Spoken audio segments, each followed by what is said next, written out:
didn't have an apprenticeship. My father died much too young. It was all a very sudden kind of taking on and making the best job you can. Each day is a new beginning. I know that the only way to live my life is to try to do what is right, to take the long view, to give of my best in all that the day brings, and to put my trust in God. Hello everybody. Welcome to Tabloid Talk from ACO. I'm trying the microphone again. I'm not doing it on the clips, but just when I talk. So I want everybody's feedback to see if they prefer the microphone or without. All right. With these shows, I get into an Enquirer article because I have a subscription, and we see if they were right. And I always go into the past, but recently I have done one with the recent issue, and this one was their last issue, and it's very important. There's something really big in it, and I want to share. I always have a meme to start, and then I switch on. So I don't usually do chapters in Tabloid Talk, but this one has 2 stories.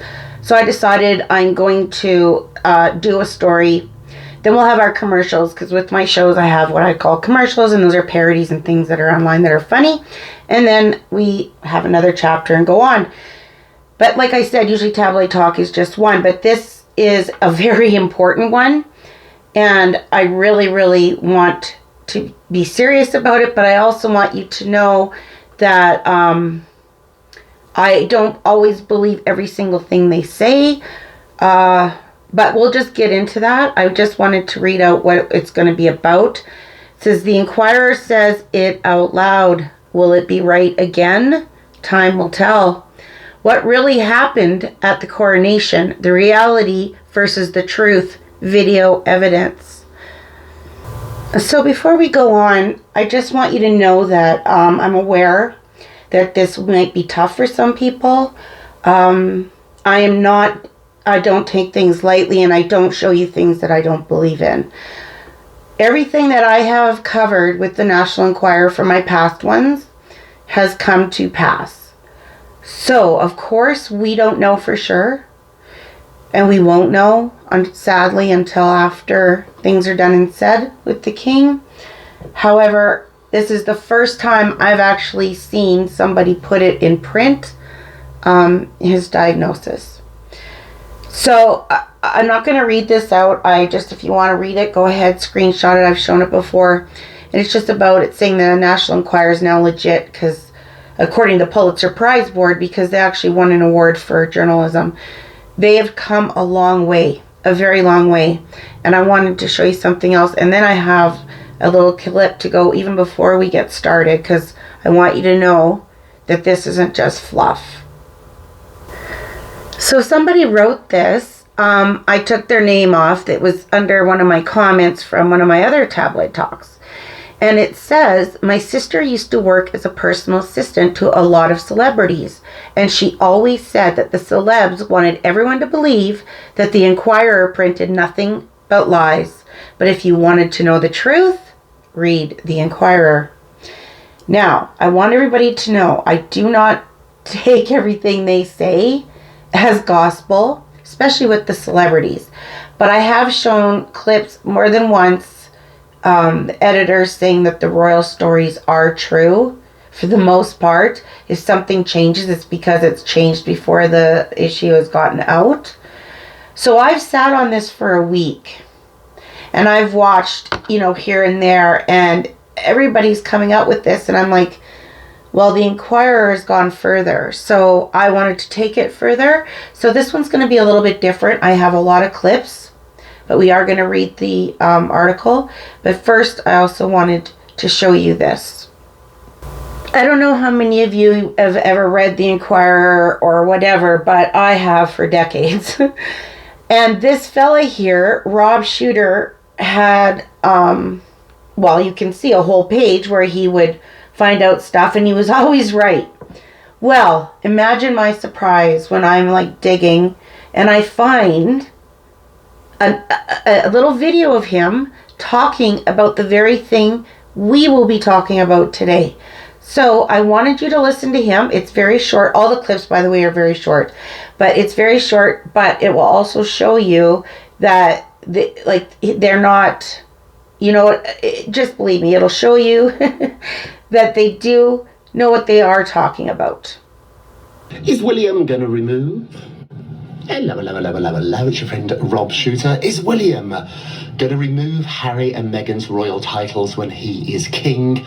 Maybe, but not quite that easy. So there's a new report out that he's going to strip these titles. However, he's not allowed to. He can remove the HRH, His Royal Highness, Her Royal Highness titles, but what he can't remove the Duke and the Duchess of Sussex titles. That's law, and that's going to take politicians, that's going to take Parliament. So William can make some difference when he's king.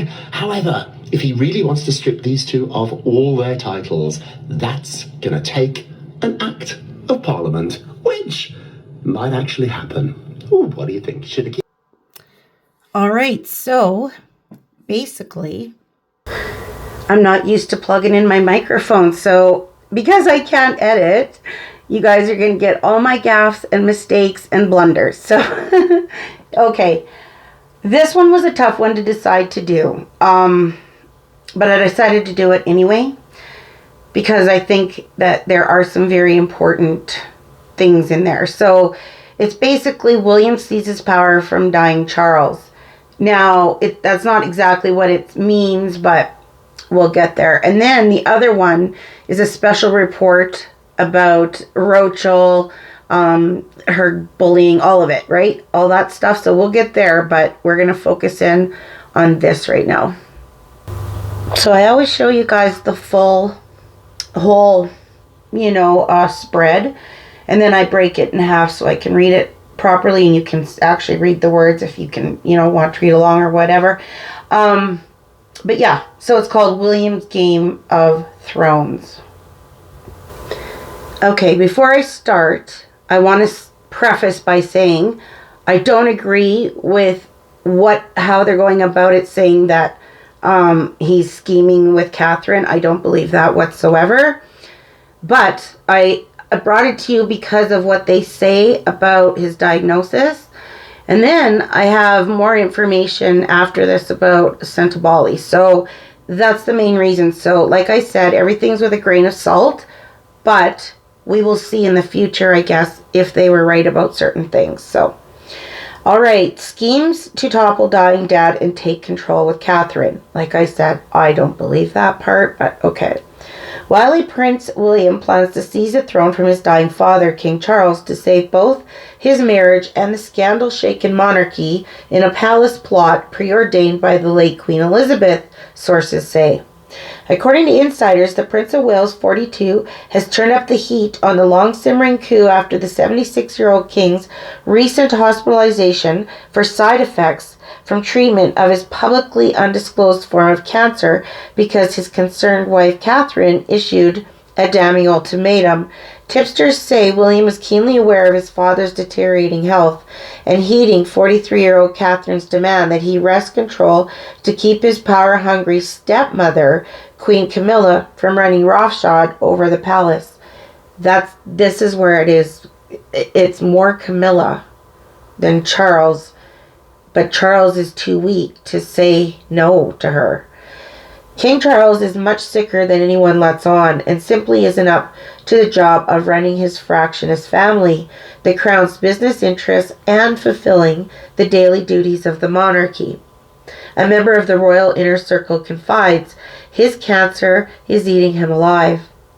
Insiders say the ailing monarch, who bravely undertook an official state visit to Italy with Camilla, 77, to keep up the appearance of vigor, is scrambling to stay put after waiting 7 decades to ascend to the throne and wants to maintain his wife's lofty standing for as long as possible.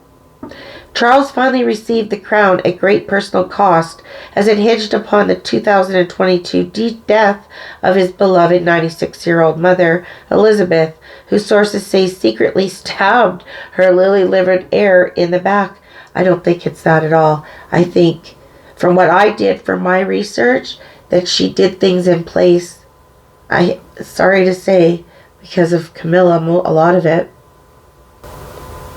As the National Enquirer previously reported, courtiers say conniving Camilla has thrown her weight around to show William that she's the family boss. Now tipsters say Catherine has had enough of Charles' former mistress making a mockery of the monarchy, pushing William to engage in a cutthroat Game of Thrones. Courtiers suggest the hush-hush tug-of-war is behind William hiring Mishcon de Rea, the legal firm that represented his late mom, Princess Diana, during her divorce from two-timing Charles. The switch means the future king has cut ties with his dad's long-term law team, Harbottle and Lewis. That's interesting. They are trying to portray themselves in public as if everything is all right and they are close to each other. But behind the scenes, there's a lot of bickering, a second insider tells the Enquirer. I couldn't believe what I found out about the coronation, guys. I'm serious. I didn't know it was quite that bad. I really didn't. Charles has only been king for a few years, and he feels he didn't get his time in the spotlight, the spy adds. He's trying everything in his power to stay at the helm. Sources say that before Elizabeth's death, the no-nonsense queen anointed her grandkid William as her next successor, throwing her eldest son under the bus. I don't know about that, and setting the stage for a royal showdown. She hated how Charles publicly bungled his marriage to Princess Diana while cheating with Camilla for years, another insider tells the Enquirer. And I'm going to read this, but I don't necessarily believe this.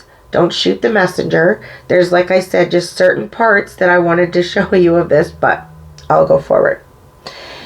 There are unanswered questions about his possible involvement in Diana's death in the Paris car crash in 1997.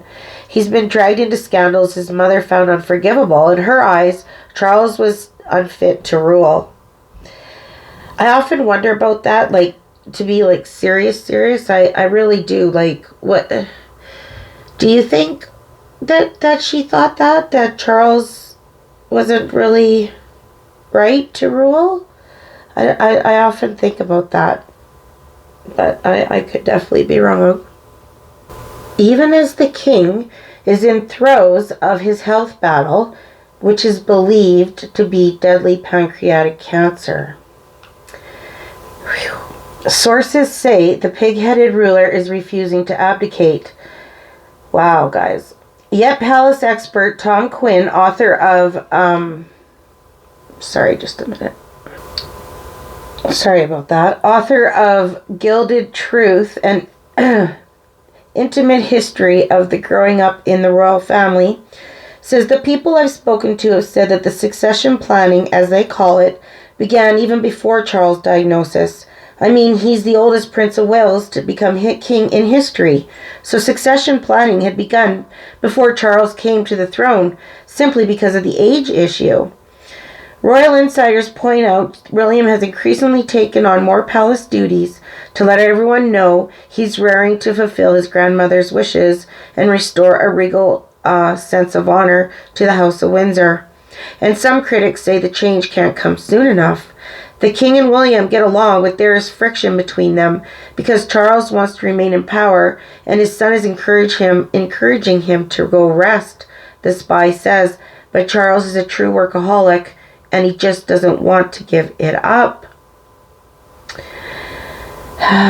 So, it says here, with his health in decline, King Charles isn't up to running the monarchy, a courtier says. So what do you guys think about this? I'm going to show you some photos that I have rounded up. So these are all of Charles. He doesn't look well to me. I know at one point he said it's all smoke and mirrors, that if he looks good, it's all smoke and mirrors. So I don't know if that's true. I've also heard, he'll do a duty or whatever and then need to basically go and get replenished and everything. I don't know. So I don't want anybody thinking that I'm trying to put out fake news, because that's not what I'm doing. I'm just wondering if this is a possibility. And I know that William doesn't want to be king yet because he has a young family. But I'm wondering if maybe that's going to be a possibility. And here's the thing. There is a lot behind the scenes I had no idea about, which I want to share with y'all. This is myself and my daughter, because we had taped something for this show, but it didn't work out. So I just thought I'd do a little screenshot, but I'll show you what we were going to talk about.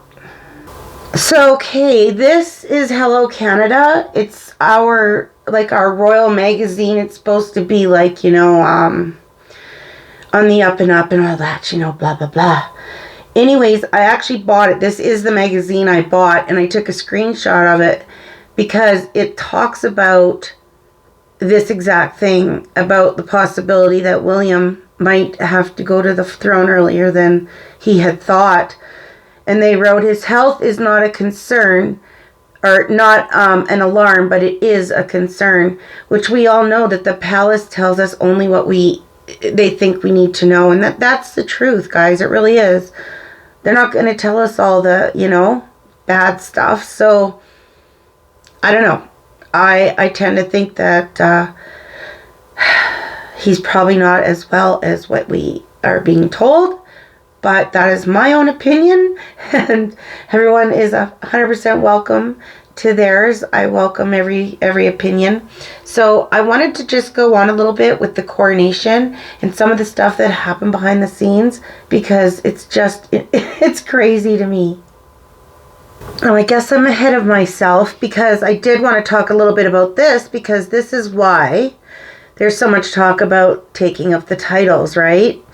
So Rochelle denies using HRH title despite gift card appearing on podcast bearing initials. And I'm like, she's destroying herself at Mach speed at this point. It is just insane. And we know this is her little ice cream to that billionaire there. Like, okay. Yeah. Interesting duo. We will not be listening to none of their crapola. But I will be putting on a clip here.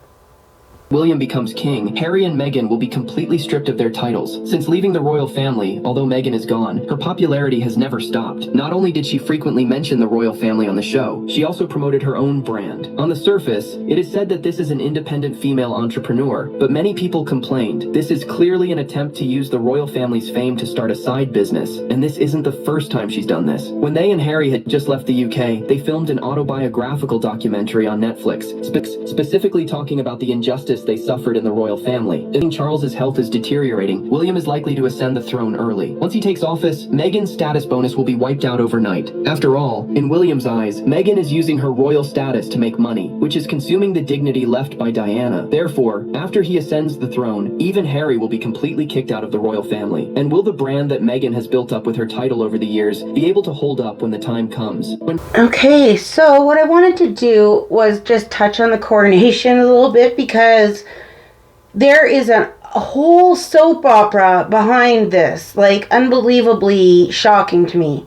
But I do want to know what you guys think. Have you heard that diagnosis before?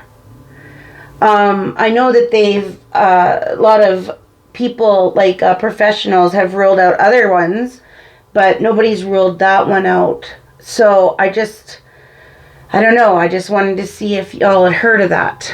But, okay, so the differences in coronations were astounding. Wow. So I wanted to show you a little bit of, well, I guess Queen Elizabeth, yes, and Charles.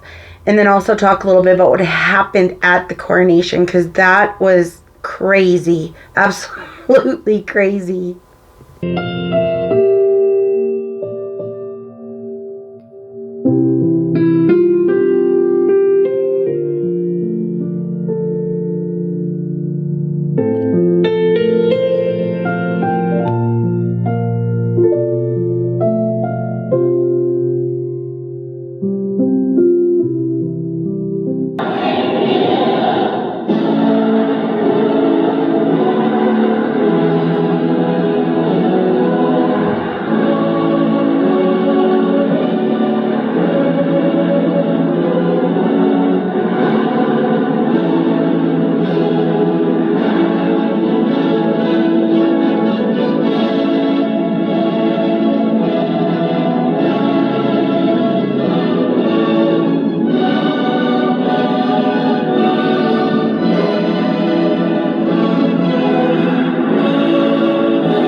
I so apologize that I bumped the tripod. Oh.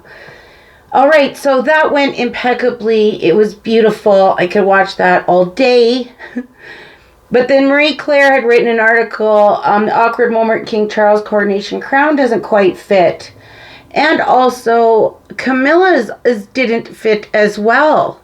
So it was really, really, really weird. And I have the footage, but he was crowned in Westminster Abbey. But when Justin Welby, the Archbishop of Canterbury, went to put the crown on Charles' head, he seemed to have a little trouble getting it on. When he went to coronate Queen Camilla, it appeared Welby again had a little trouble. He spent several seconds adjusting the heavy crown before Camilla subtly wiped away a few stray hairs. Now, shouldn't they have had that completely a million times fit a billion times over?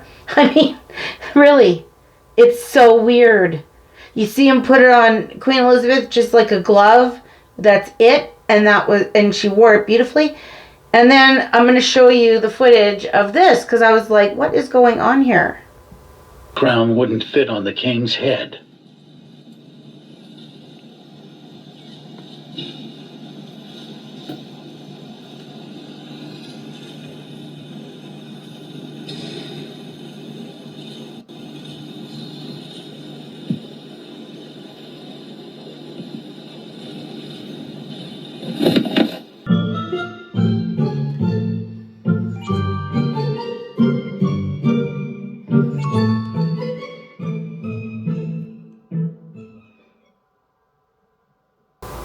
Okay, well, that was weird as hell. Next, we're going to do... Now it gets into the really juicy stuff where it's the family dynamics. So we're going to get into what William did on the coronation. That was a big, huge slap to Camilla. Things are not as they seem, my friends. They are just not. So let's get into this. William, Prince of Wales, pledge my loyalty to you, and faith and truth I will bear unto you, as your liege man of life and limb. So help me God. He will stand, kiss his father on the right cheek, and touch his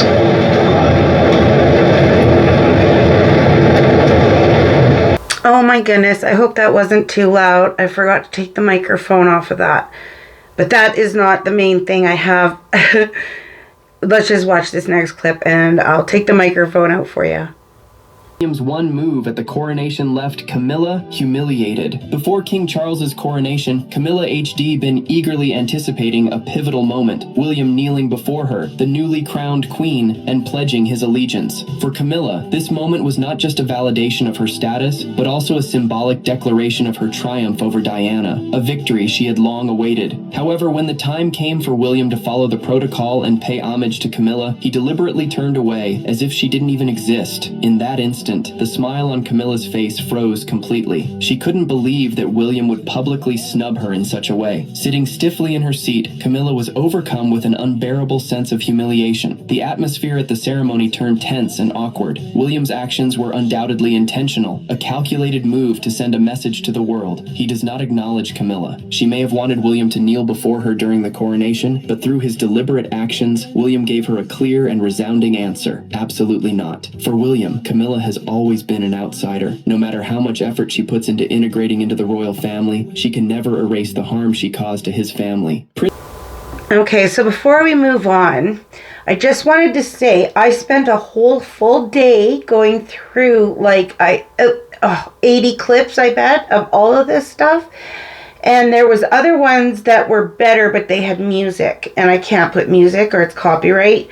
So, you know what I mean? So what I'm basically saying is some of the things that he says I don't necessarily believe. Like, I don't necessarily believe Camilla thought it was something over Diana. I don't necessarily believe that. But what is the strong, without a doubt through every single clip I watched, was he did that on purpose. William was supposed to bow. He just went straight on. He didn't even look at her. So he was sending a message. Absolutely.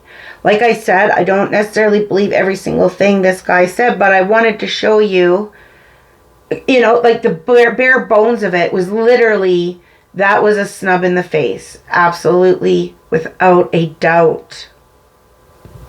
So researching for this tabloid talk, because I obviously done some little research here, we all focused, of course, on the feather hiding William, blah, blah, or Harry, blah, blah, blah, and it was funny, no question. However, what really happened, why did she really wear full military outfit to the coronation, right? Why didn't she wear a crown and all the rest of it?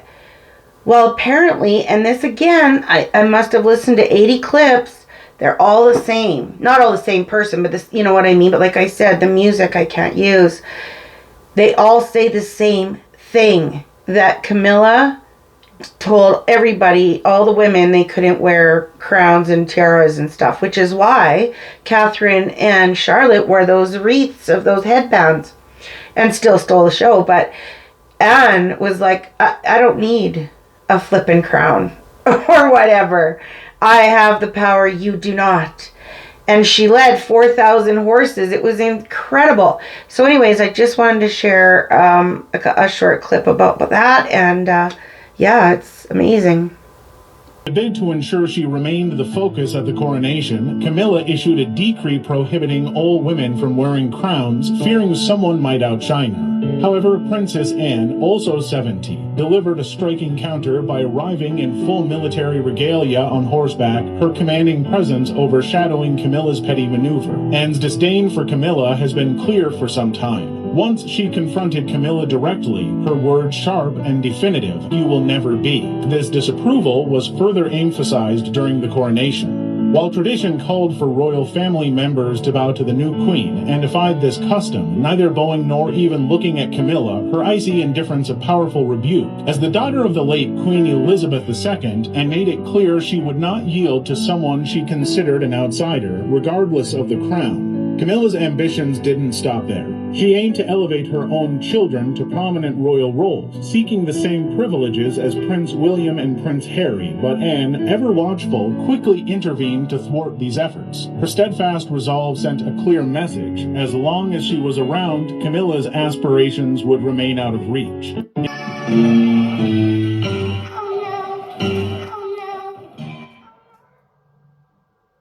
Isn't that crazy, guys?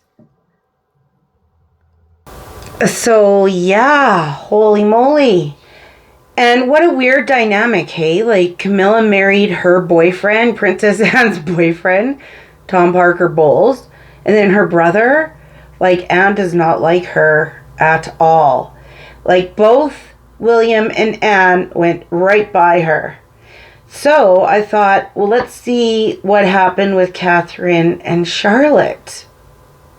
Camilla bans Kate from wearing the crown. She put on Diana's earrings, fought back. Before the king's coronation, Queen Camilla issued a stern command to Kate, instructing her not to wear the crown during the ceremony. She was determined not to let anyone steal her spotlight on this important day and gave Kate a firm warning. After receiving this warning, Kate didn't directly confront Camilla. However, on the day of the coronation, she made a bold statement by wearing Diana's favorite earrings. What's more, these earrings were the very symbol of Charles and Diana's deep love for each other. The moment Camilla saw the earrings, she immediately recognized them and was furious. She quickly realized that this was Kate's silent protest against her. Kate, of course, has no shortage of jewels. Before the Queen's passing, she had even entrusted a significant collection of jewelry to Charlotte, temporarily under her care. Therefore, Kate's choice to wear these specific earrings couldn't have been a mere coincidence. She was sending a clear message to Camilla. She wasn't afraid to challenge her. Even without wearing the crown, Kate's grace and elegance still far outshine Camilla.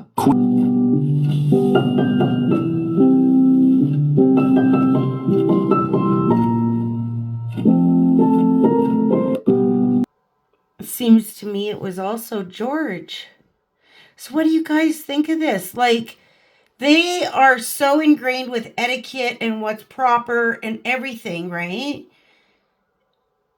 Like, I forgot the microphone again. Oh my goodness, you guys. But you know, they're so ingrained with everything that's right and proper and etiquette, and this wouldn't just happen. You know what I mean? Like, I couldn't see Catherine saying that that's okay unless it was something that she okayed or William okayed. Like, the dynamics are not what they put out there. I don't believe anyway. No.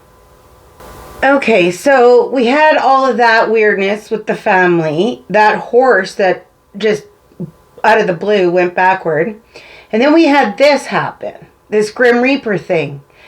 And it says, the identity of the singular apparition has been revealed after the Abbey was contacted by Newsweek. They revealed that the figure was simply a verger, a member of the Abbey's community who does not belong to the clergy but assists with religious services.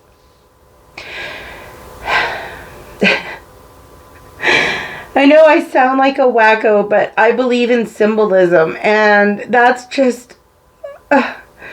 why wouldn't they... Like, they make sure everything happens to the millisecond, right? Like, why would they allow this person to go across there looking like he's death? I don't understand. But anyway, we'll watch a clip real quick. And then I have one for the end. And then I'm going to put the commercials on. I think I'll wrap it up for then because this will be going on too long. But I will make another, don't worry. I just don't want them to be too terribly long. But I also wanted to do something different out there. And, I don't know, focus on other parts of the royal family, like, besides those two assholes. You know what I mean? So that's what we're doing. Although the dynamics in this family isn't always what they portray. But I think we all know that. We're not stupid. We're all adults. And we know, you know, and Diana was no innocent either. Nobody was, but yeah. Wow. I'm really glad, to be honest, that Anne is there. She has to be there just to keep things on the straight and narrow. So, okay, we're going to watch this clip, and then I have one more little thing, and then we'll watch some commercials. No one else noticed this mysterious figure at King Charles' coronation ceremony.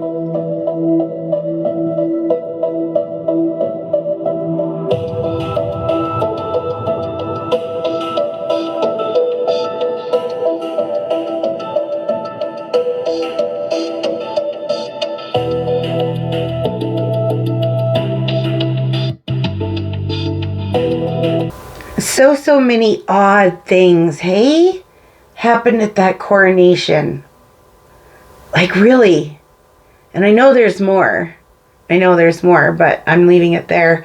You guys remember this when Prince William got the get up from the Queen there? Well, I've only ever seen part of that clip. I didn't see the entire clip, so I thought I would share that with you and see who was the one who really should have gotten shite. You can see him.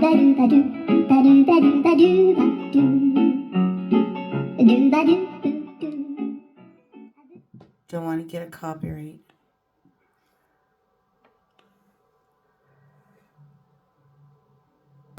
I had never seen the whole clip before, you guys. I always just thought it was William. Bastard. So, of course, I want to wish Princess Charlotte a very happy 10th birthday. And Princess Catherine got her hair dyed a little bit lighter. It looks glorious on her, of course. Boy, oh boy, does she ever look like her dad there. My God. Hey? I have actually a photo I'll show you. Yeah, amazing. Well, Diana lives on, that's for sure. So, guys, oh, yes, I'm going to put on the commercials. I will have to add that other stuff. Maybe make a separate video or put it into my bigger video. I think maybe I'll do that because it's got some really crazy info that I was quite, like, shocked to hear. And, and I don't know how I feel about things at the moment, you know, like, I don't know, I'm conflicted, but let me know what you think. Do you think that Charles should put this on William, right, to take care of? Do you think Charles is going to be around for 10 years? Like, I don't know what to think anymore. You know, like, it's crazy. But of course, there's always more to come, and I will definitely get back. I'm trying to get him out a little bit more now, as much as I can. Feeling a little under the weather, but it's okay. I'm all right. I wanted to be here with you and just share some behind the scenes crazy stuff, because, like, what the hell? Oh my. And, you know, they never do anything that doesn't mean something, you know. So anyway, if you guys liked it, please press like, sub if you've been here before. I'm trying new things. I'm just trying to figure stuff out. So thank you for sticking around and let me know if you like the microphone, if you don't, whatever, and I'll do whatever I can. Anyway, let's watch some funnies and have a laugh, because this is what my channel is about. I have a laughter break before this that's hilarious. I hope you watch, because it will make you laugh, I promise. So anyways, I will see you guys in the next one. Thank you so much for being here. Love ya. Is that Archie? Why is Archie crying? Well, Harry's supposed to be watching him. Yeah, just give him his bottle, Harry, for Christ's sake. I just have an hour here. Can I just get an hour in peace? Can you handle it? Thank you. Thank you. My shitballs. Who's number one? It's me. My voice sounds really sexy up here. I hope you guys tune in to the next episode with me, the Duchess of Sussex. You guys, I said no phone calls. It's Harry. What does he want? Yeah, I know it's lunchtime, but I'm not hungry right now. Just tell him he can have the mac and cheese that's in the fridge. Yeah. Okay. He did call me a hussy, by the way. Yeah, Joe Rogan called me a hussy. Well, this hussy is number wussy on Spotify. Bitch. How you like them apples, dog? Hey, thanks for tuning in to my podcast. I hope to see you on every episode after this. To see Meghan struggle to make one pot spaghetti. She also made a fruit salad but called it a fruit rainbow. How is it possible for one fucking media fucking obsessed person to create so much content that is consistently shit? Yes, you know who I'm talking about. Meghan fucking megaturd Markle. Everything she does is consistently shit. Now, I was in marketing for about 20 years, and I know brand integrity, and I know maintaining that brand is difficult and complicated. But if the brand to begin with is shit, and it produces more shit, and that shit just keeps rolling on as more and more shit, what is the point?